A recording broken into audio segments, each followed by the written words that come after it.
강한 바람과 많은 비를 동반한 태풍 마이삭은 강원 동해안 지역에 크고 작은 피해를 남겼습니다. 특히 양양과 속초 지역은 도심지가 침수되기도 했습니다. 동해안 북부 지역은 태풍 마이삭이 직접적인 영향을 받지 않았습니다. 하지만 태풍권 안에 들면서 300mm에 가까운 폭우와 강한 바람에 피해가 속출했습니다. 태풍 마이삭이 지나가자마자 또다시 제10호 태풍 하이선의 북상 소식이 전해졌습니다. 특히 이번 태풍은 다음 주 우리나라 중앙을 관통할 것으로 예상됩니다.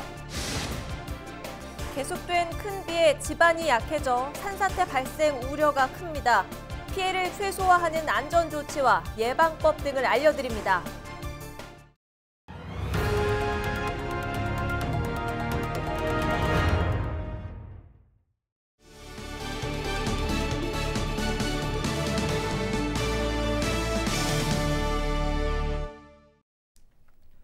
여러분 안녕하십니까? 헬로티비 뉴스입니다.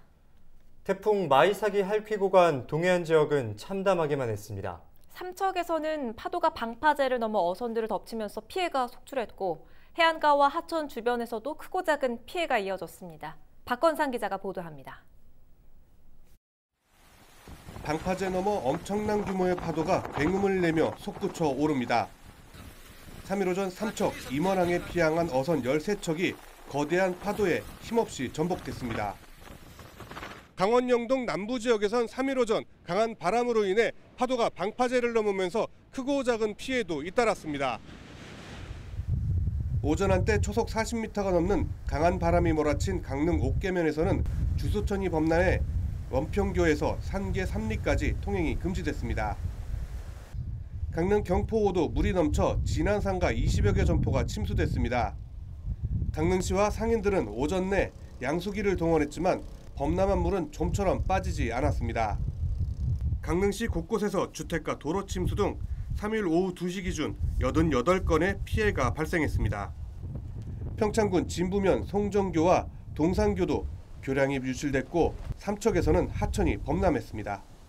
옛날에 그 매미나 루서 때 한번 이렇게 침수되고 그리고 다시 이제 장병원이 설치되고는 이번이 처음이고. 태풍 마이삭은 2일 저녁부터 동해안 지역을 강타했습니다. 속초와 양양 지역에는 2일 저녁 갑작스럽게 많은 비가 내리면서 자정까지 100여 건이 넘는 피해가 접수됐습니다. 특히 양양은 시간당 100mm가 넘는 많은 비가 쏟아지면서 한때 도시 기능이 마비되기도 했습니다. 속초도 사정은 마찬가지였습니다.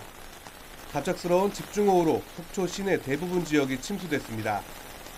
해당 지자체들은 저지대 침수 우려가 있는 주민들을 대상으로 재난 문자를 통해 마을 해관이나 지대가 높은 안전한 곳으로 대피할 것을 당부하기도 했습니다. 차들도 막 물에 빠져가지고 뭐 레카차가 왔다가 그냥 견인을 포기하고 가는 경우도 있었고 차들이 물에 잠겨서 뭐 한 3-4대씩 길마다 막 잠겨서 그냥 가운데에 서 있는 그런 상황이었죠.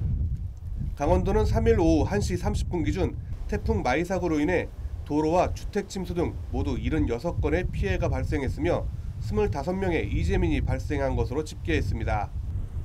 하지만 어선과 주택 침수 등 확인 중에 있는 것 등을 합하면 피해 규모는 더욱 늘어날 것으로 예상되고 있습니다. 강원지방기상청은 강원 동해안 지역이 태풍의 영향권에서 벗어나겠지만 4일 오전까지 강한 바람이 부는 곳이 있어 해안가 주변 등에서는 각별한 주의를 당부했습니다. 헬로티비 뉴스 박건상입니다. 제9호 태풍 마이삭이 예측한 경로보다 조금 더 빠르게 동해상으로 빠져나갔습니다. 하지만 동해안 북부 지역에 비 피해가 속출했는데요. 태풍이 근접하기 한참 전에 순식간에 많은 비가 내렸기 때문입니다. 바다 수위가 높은 만조 시간대가 겹친 데다 저지대에 물을 퍼내는 펌프 시설은 제 기능을 못했습니다. 장진철 기자가 보도합니다. 도심 전체가 물바다가 됐습니다. 차량 바퀴가 절반 넘게 잠기면서 순찰 중이던 경찰차도 멈췄습니다. 지난 2일 밤 속초와 양양을 비롯한 동해안 북부 지역이 비가 내리기 시작한 지 채 1시간도 안 돼 물바다가 된 겁니다. 뭐 200mm가 넘게 왔다는데. 아니 양양이 부산대로 이렇게 많이 왔지. 부산대는 걔도 그런데 부산대는 보니까 오늘 개울물이 더 불었다고. 이날 양양 지역에 저녁 7시 20분쯤부터 비가 시작됐는데 3시간 만에 300mm가 넘는 비가 내렸습니다. 도시 전체가 순식간에 물이 차오르는 등 상황이 급박해지자 양양군은 모든 주민에게 재난 문자를 보내 고지대로 대피해 줄 것을 긴급 요청했습니다. 짧은 시간 안에 갑자기 물이 급격히 불어나면서 저지대 침수 지역에 설치한 펌프장은 재기능을 못했습니다. 태풍의 직접적인 영향권에 들어가기 하루 전인 지난 2일 밤 이곳 양양 지역에는 시간당 125mm 이상의 장대비가 쏟아졌습니다. 이렇게 하루가 지났는데도 양양 남대천은 보시다시피 물로 가득 찼습니다. 300mm에 가까운 폭우가 쏟아진 속초 역시 곳곳이 침수돼 이날 밤 도시 기능이 마비됐습니다. 특히 바다 수위가 높은 만조대에 집중호우가 내리면서 물이 쉽게 빠지지 못했습니다. 양양과 속초에 기록적인 비가 내릴 당시 태풍 마이삭은 제주 서귀포 해상에 위치하고 있었습니다. 태풍이 근접하기도 전에 생각지도 못하게 많은 비를 뿌리면서 피해가 속출한 겁니다. 기상당국은 양양 부근에서 따뜻한 공기와 차가운 공기가 만나면서 순식간에 많은 비가 내린 것으로 분석했습니다. 태풍 마이삭이 제주도 부근 해상을 위치한 가운데 강원 동해안으로 태풍 전면대에서 온난 다습한 남동류와 차가운 북동류가 양양 부근에서 만나 수렴되고 정체하면서 강수대가 발달함에 따라 태풍이 동해상으로 빠져나간 3일 오후에도 동해안 북부 지역에 순간 최대 초속 40m가 넘는 매우 강한 바람이 이어졌습니다. 생각지도 못한 비 피해를 본 동해안 북부 지역 주민과 지자체들은 여전히 긴장의 끈을 놓지 못하고 있습니다. 헬로티비 뉴스 장진철입니다. 네, 이번 태풍 마이삭은 강풍 피해가 극심했습니다. 초고층 아파트가 밀집한 부산 해운대 일대에는 유리창 파손이 잇따랐는데요. 유리창 파손을 막기 위해 창문에 테이프를 붙이다 60대 여성이 깨진 유리에 맞아 숨지는 사고도 발생했습니다. 차선영 기자가 보도합니다.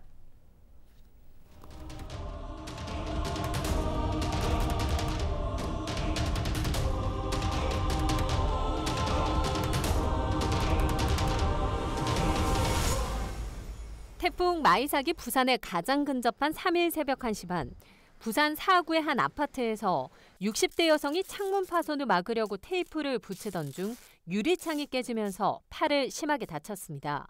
이 여성은 곧바로 병원으로 옮겨졌지만 출혈이 심해 숨졌습니다. 부산 초고층 빌딩이 밀집해 있는 해운대 일대에서는 유리창이 파손되는 일이 잇따랐습니다. 2018년 태풍 콩레이 북상 당시 40여 가구의 유리창 1000여 장이 파손된 해운대 LCT 역시 강풍 피해를 비켜가지 못했습니다. 해운대의 한 초고층 아파트에는 거실 쪽 창문이 깨졌습니다. 태풍 마이삭이 몰고 온 강풍의 위력이 보시는 것처럼 고스란히 남았습니다. 유리창 수십 개가 깨진 건데 주민들은 밤새 공포에 떨어야 했습니다.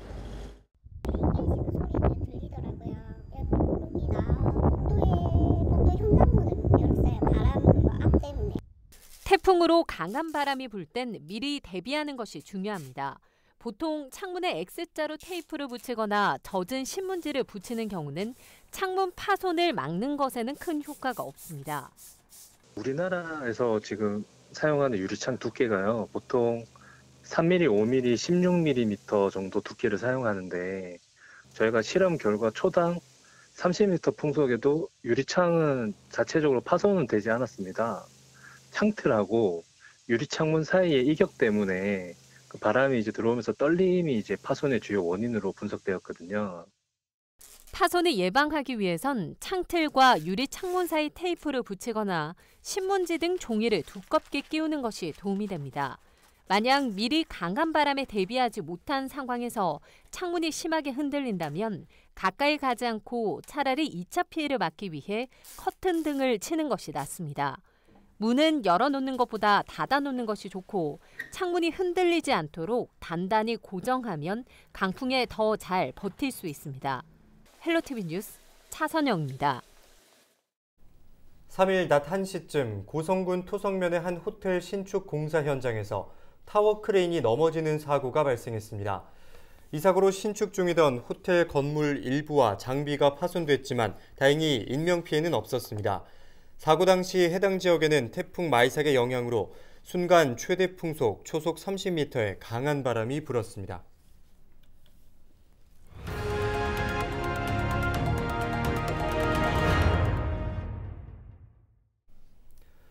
태풍 마이삭이 지나자마자 제10호 태풍 하이선의 북상 소식이 들리면서 전국에 긴장감이 높습니다. 특히 큰 비로 약해진 집안에서 산사태가 발생할 우려가 매우 큰데요.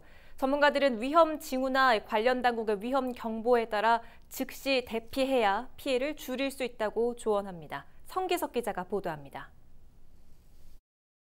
쏟아져 내린 토사가 도로를 덮쳐 차량 통행이 완전히 중단됐습니다.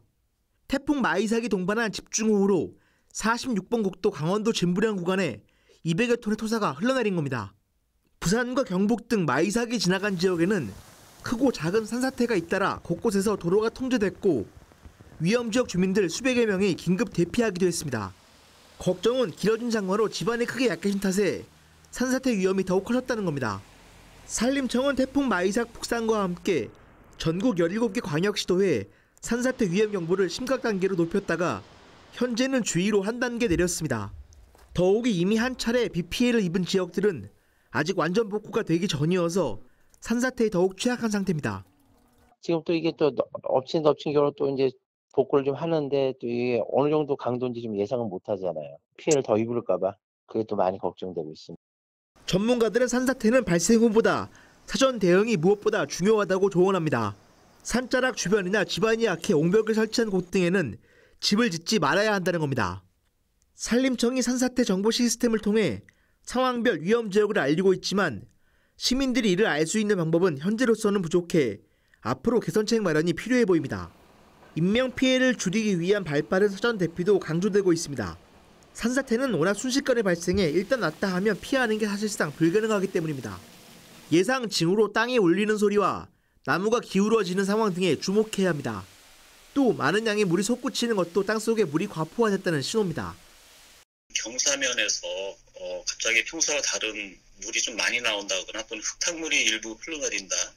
이런 경우, 그리고 토석이 일부 흘러내린 흔적이 있다. 뭐 이런 경우가 있고 경사 아래면에 낙석에 의해서 돌 부스러기 또는 흙이 쌓여 있거나 장기간 비가 오고 바람이 불 때 이런 곳에 이 산사태 위험 징후가 좀 높아진다 볼 수 있습니다. 대피는 넓은 도로 쪽이나 산에서 최대한 멀리 떨어진 곳으로 이동하는 것이 좋습니다. 재난당국과 지자체에서 발송하는 대피 명령 문자 등을 수시로 확인하고 그에 잘 따라 움직이는 것도 중요합니다. 헬로티비 뉴스 성기석입니다. 태풍 마이삭이 지나자마자 또다시 태풍 상륙 소식이 있습니다. 제10호 태풍 하이선이 우리나라를 향해 다가오고 있는 건데요. 특히 이번 태풍은 우리나라 중앙을 관통할 것으로 예상돼 철저한 대비가 필요해 보입니다. 김진재 기자입니다. 지난 1일 괌 북쪽 해상에서 발생한 제10호 태풍 하이선. 발생 초기에 남서진하던 태풍 하이선은 점차 북쪽으로 방향을 틀어 시속 15km 안팎의 속도로 우리나라를 향하고 있습니다. 기상청은 하이선이 7일 오전 8시쯤 경남 통영에 상륙한 뒤에 경북 고령과 강원 원주, 춘천 등을 거쳐 같은 날 오후 3시쯤 북한 지역으로 빠져나갈 것으로 예상하고 있습니다. 3일 오전까지 확인된 하이선의 풍속은 초속 35m. 하이선은 북상하면서 점차 위력이 강해져 우리나라에 상륙할 시기에는 풍속이 초속 50m에 달할 것으로 전망됩니다. 태풍의 강도 역시 달리는 차가 뒤집힐 수 있는 매우 강등급으로 예상됩니다. 특히 태풍이 현재 예상된 경로대로 이동한다면 우리나라 중앙을 관통하게 돼 전국적으로 큰 피해가 우려되는 상황입니다. 다만 아직까지는 태풍의 변동성이 큰 만큼 이후 진로가 바뀔 가능성도 있습니다. 우리나라를 쭉 북한까지 쭉 이어서 관통하는 형태의 진로를 밟을 것으로 보입니다. 오면서 2, 3일 지나면서 서쪽으로 더 튼대거나 동쪽으로 더 튼대거나 이런 그 방향의 조정은 있을 것으로 보입니다. 지난달 26일 태풍 바비와 2일 태풍 마이삭에 이어 이번 하이선까지 불과 2주 사이에 태풍 3개가 연달아 지나갈 것으로 예상되는 만큼 피해에 대한 철저한 대비가 필요해 보입니다. 헬로티비 뉴스 김진재입니다. 춘천 소양강댐이 제9호 태풍 마이삭의 영향으로 4일 오전 9시부터 수문을 열고 방류에 나섭니다. K워터 소양강지사는 4일 오전 9시부터 11일 자정까지 수문을 열고 초당 1,000톤을 흘려보낼 계획이라고 밝혔습니다.